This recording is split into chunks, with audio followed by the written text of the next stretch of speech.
All right, Larry Krueger here from the Pig and a Pickle Krug Show with a little 49er video as the Niners attended the Combine in Indianapolis and who were the big winners and losers on day two. We'll discuss that coming up next. First, we're brought to you by Pig and a Pickle, the best barbecue in all of Northern California. Check them out. They're in Emeryville. They're in Corte Madera. They're open 7 days a week from 11 a.m. till 8 p.m. or until they run out. And they do run out. So get there early. Get some brisket. Get some brisket chili. Tell them that Krug sent you. We're also brought to you by Sharp Corners, Sports Cards, and Collectibles. They're at 205 Cypress Avenue in Pacific Grove, California on the Monterey Peninsula.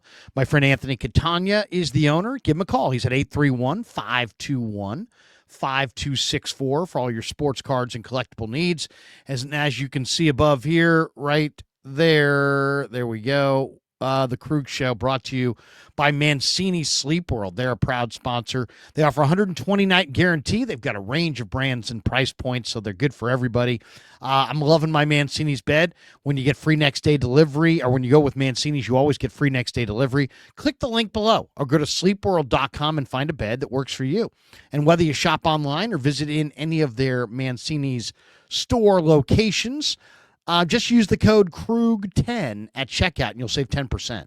KRUG10, K-R-U-E-G 10, and you'll get 10% off, and that is in any of Mancini's locations or online at sleepworld.com. And thanks to Mancini's for being a proud sponsor of the Krug Show. All right, today, Friday, February the 28th, 49ers personnel department was once again in Indianapolis.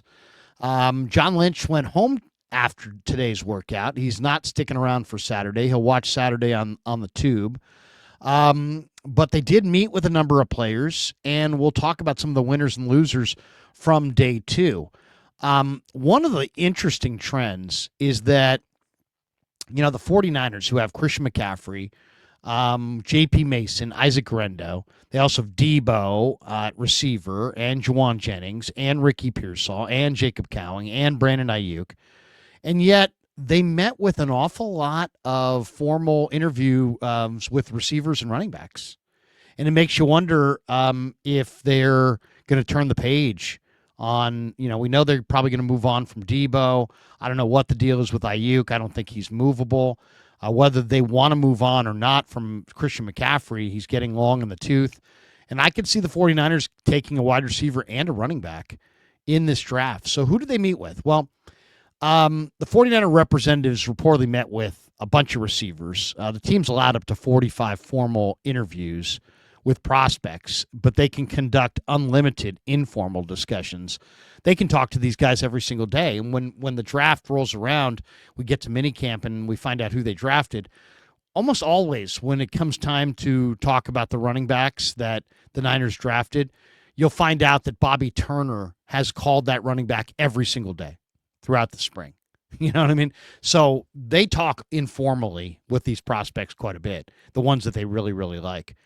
Okay, so let's talk about the five or six wide receivers they talked to. They talked to Trey Harris from Ole Miss. I love Trey Harris. I think he's probably going in the second round. He's a terrific player, and he may be one of the two or three best receivers in this draft. Jaden Higgins from Iowa State, who was part of a pretty good tandem there in Ames. Antoine Wells Jr. from Ole Miss, Ricky White from UNLV. The key stat on Ricky White, he's really good on the crossers, but he also blocked 4 punts this year. And then Savion Williams, who's kind of a Debo Samuel type. He doesn't have great ball skills, not an awesome route runner, but he's big and strong. He was a high school quarterback. He's a Wildcat quarterback. He can direct snap, take it on the goal line. They utilized him a lot that way at TCU. So if you're looking for somebody to come in and be a replacement for Debo, Savion Williams probably makes a lot of sense. Now, the Niners also could be exploring their running back options. They used a fourth-round pick last year on Isaac Guerendo, but they look like they're going to probably be in the mode to add depth in this draft. It's an outstanding running back draft. So, you know what? Don't, lean into it. Try to get a couple running backs. Why? Because there's a bunch of good ones. Who did the Niners meet with running back wise in Indy? DJ Giddens from Kansas State, who's got, one of the most explosive jump cuts you're going to see in the country. Good size, good balance, really good back. Amarion Hampton, I think, is probably the second best back to Ashton Gianti from Boise State. Hampton was great at North Carolina. He's probably going in the second round. R.J. Harvey was a prolific runner, very productive for Central Florida. Caleb Johnson, a 220-plus pound back from Iowa, who's very physical. And then Bashul Tootin from Va Tech. And Tootin, can run in the 4.3s, and he's an outstanding return guy. So if you're looking for that return element, Bashul Tootin might be able to help the 49ers dramatically. But let's talk about some of the real winners from Friday. Friday, the defensive backs and the tight ends took to the field. And then a number of players opted out, like Travis Hunter, who may go first in the draft. Definitely going top 3. He didn't participate in the drills. Will Johnson, who's one of the best cornerbacks in this draft, did not participate in the drills. Tyler Warren, the big-time Gronk comparison tight end for Penn State, did not participate. They'll all work out in their pro days, so they can improve their times. And that's the goal, and that's what the top players oftentimes do. Kentucky's cornerback, Maxwell Hairston, is one of my favorite players in this entire draft. Why? Because, I could just tell right away that this guy's going to check every box. He's a productive corner, very good football player. And then he turned in the top 40, and then he went to Mobile, and he worked out. He was fantastic in the practices, the game. Maxwell Hairston really showed out in Mobile. And then he goes to the combine, and today he runs 4.28, the top 40-yard dash time thus far at the combine. Maxwell Hairston checks all the boxes. He's a productive player. He was good in the All-Star circuit, and then he comes to the combine and he lit it up. So 4.28. He's cocky. He's explosive. He's a dominating corner with a ton of swagger, and he had a great day. Really, when you're running, 4.3, you can really run. And he had the best time of the combine so far at 5'11", 183 pounds. And he shook his head in disappointment, like he wasn't happy with it. And then he ran 4.30, then came back in the second attempt and ran 4.28, hit a top speed of 24.2 miles per hour, which was the 5th fastest recorded time in the past 3 combines combined. And he trained out in Exos in Scottsdale. Lots of players are training out in Exos. And, Worthy, Xavier Worthy, worked out there last year. He set the combine record at 4.21, and it boosted him. He went in the first round. And I would say the same thing is going to happen for Maxwell Hairston. He was probably going to be a second-round pick. He's not going to be a first-round pick. And he should be, because he's a great player, and he played really well in the All-Star level, and then he really lit it up at the combine. Another guy who had a big day today was South Carolina safety Nick Emanwori. Bruce Feldman has been talking about Emanwori. He had him as number 1 on the freaks list of the guys eligible for the draft, for the combine. And Emanwori didn't disappoint. Huge safety from South Carolina, 6'3", 220 pounds, 43-inch vert for Emanwori.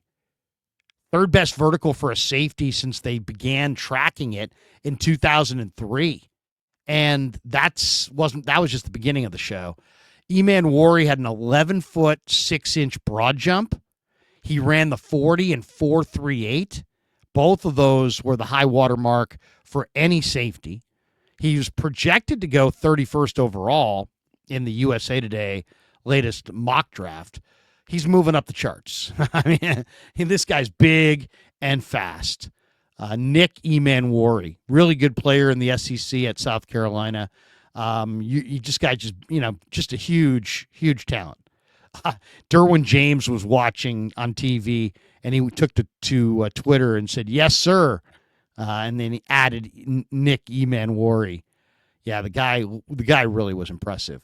The other guy that was big today, who made some money, was Oregon tight end Terrence Ferguson. He turned in the top 40-yard dash of any of the tight ends at 4.63. And then his explosiveness showed out in the vertical, 39-inch vertical, another high at the position. He's 6'5", almost 250 pounds. 6'5", 247 pounds, 10-foot 2-inch broad jump. So Terrence Ferguson made some money. Another guy, who didn't do well, Gunnar Helm. Gunnar Helm of the Texas Longhorns is a good football player. He's a tight end. He's 6'5", he's 240. He's a pretty good blocker. He's a sticky-handed receiver. He's a good player. He did not work out well today. He had a 30-inch vertical. That was the worst among all the tight ends. He had a 4.84 40-yard dash. That was the third worst among all tight ends. He cost himself some money. He really did.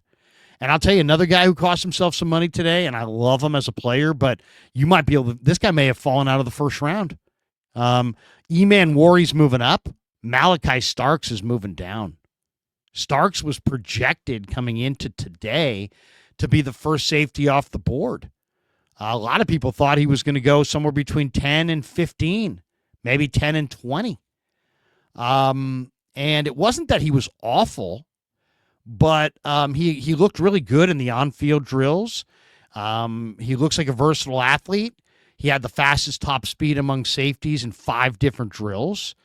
But he was out-jumped and outrun by Eman Wari. So, Starks had a 33-inch vertical, third worst at the position. Eman Wari had a 43-inch vertical. 43 inches for Eman Wari, 33 inches for Malachi. Starks ran an even 4.5, and that's noticeably slower than Eman Wari's 4.38. So, yeah, I tend to think that there's more winners than losers at these things because it's all about, can you show out and do you impress people? Can you show that you're a big time player, a big time athlete, and impress people? And some guys do and some guys don't. But some of the winners, definitely Maxwell Harrison, the Kentucky corner. Darian Porter from Iowa State had a great profile. He was terrific. Caleb Ransaw from Tulane had a great day. Zoff Frazier from University of Texas at San Antonio was terrific. Frazier really was good. I didn't expect him to run that fast. He's a big corner, and he ran 4.36. Trey Amos from Ole Miss, really a good football player. So he tested well. He had a good day. Safety-wise, as I said, Eman Wari was amazing. He was totally dominant, and he may have moved ahead of Malachi Starks. Starks really did look the part, and he'll probably try to run again at the Georgia Pro Day to see if he can improve that time, but he may need to. Another guy that I thought looked really good today was Mason Taylor, Jason Taylor's son, the tight end from LSU. Also, Rondé Gadsden, the tight end from Syracuse. Really, both those guys look good. Taylor didn't test athletically, but he looked good in the sled drill. He caught the ball really well in the gauntlet drill. Gadsden did not run the 40. And I'm surprised by that because I thought he would have run a good 40. Guys who run well usually want to run. But his receiving skills were really good. Really good. I like Gadsden as a receiver. He is definitely a receiver. And a very good one at that. So that's what stood out to me on day 2 from the Combine. The 49ers, wound up meeting with a bunch of guys. Among the impressive players that the 49ers met with this week in Indy, I've got the full list here, but I won't read every single name. But some of the guys that I really liked that they met with, Kobe Bryant, the Kansas corner, super long, athletic, really, really skinny, but cocky, tough. Love him. Harold Fannin Jr. from Bowling Green, very productive tight end. DJ Giddens from K-State. As I said, he's got these explosive jump cuts. Max Hairston from Kentucky. As I said, one of the winners today. Trey Harris from Ole Miss, the receiver. Amarion Hampton, the running back from North Carolina. These are great, great players. Will Johnson, the corner from Michigan. Colston Loveland, the tight end from Michigan. I'll tell you one guy who had a phenomenal workout that they met with 2 days ago, Nick Martin, the linebacker from Oklahoma State. He had a tremendous workout, and he's a really good football player. Andrew Makuba had a good workout, ran in the 4.4s today. They met with him. Walter Nolan said he grew up rooting for the Niners, loves Willis and Bowman. They met with Walter Nolan. Jacob Parrish, who is very strong and ran very fast. I love Jacob Parrish as a prospect. James Pierce from Tennessee, the edge rusher. A lot of good players. Mason Taylor, the tight end from LSU. Shamar Turner, the defensive tackle from A&M. C.J. West, who had a terrific Shrine game and then carried it right into the combine. He looked great. C.J. West is another player. Productive player, great all-star game, really good combine. And then Savion Williams is another one. Savion Williams, I could see the Niners looking for a replacement for Debo and taking Savion Williams maybe at the beginning of day 3 if he's still there in the 4th round. A lot of people think he's going to go earlier, but the ball skills aren't great, and it's a pretty deep 2nd and 3rd round. I think there's a chance if Savion Williams doesn't run a great 40 that he may wind up on day 3. But they met with him, and he definitely would be a guy who would be a perfect fit to take over for Debo Samuel. All right, there you go. There's a recap of day 2 of the NFL Draft Combine. Thanks to Pig and a Pickle for being the title sponsor of the Krug Show. Thanks to Sharp Corners, Sports Cards, and Collectibles. And thanks to Mancini's. And, of course, thanks to all of you guys for supporting the Krug Show on YouTube.